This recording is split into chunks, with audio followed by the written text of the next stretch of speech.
Bonjour, je m'appelle Jean-Éric Sendé, entraîneur de basketball à Villeurbanne, près de Lyon, en France.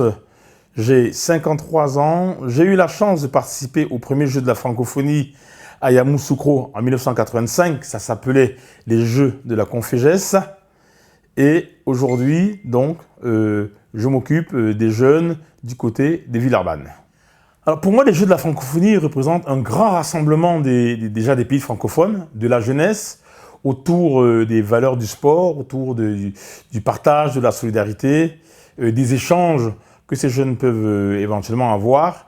Et ça permet aussi à certains qui sont dans les pays du Sud de se faire repérer, comme ça a été mon cas à Yamoussoukro, où j'ai été repéré par le centre de formation du Stade français, qui a accéléré aussi ma venue en France en 1985.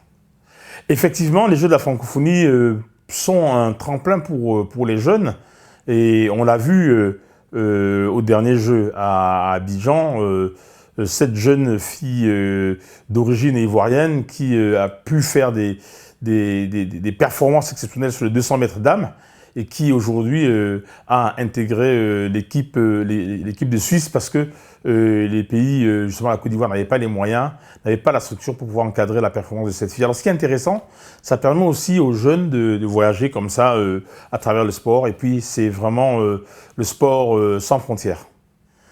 Alors c'est vrai que c'est une situation très critique pour ces sportifs, mais la patience, c'est une des valeurs du sport très importante. Donc il faut être patient, il faut attendre.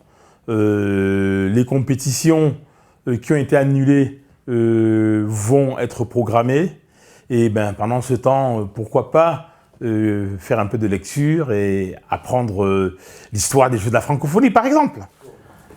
Alors pour les jeunes qui iront aux prochains Jeux de la francophonie qui se dérouleront à Kinshasa, en République démocratique du Congo, je leur conseillerais d'y aller, mais pas forcément pour être champion de la francophonie, mais il y a aussi l'aspect rassemblement, il y a les échanges qu'on peut faire par le sport, et puis le sport a cette valeur aussi très importante qui est le partage.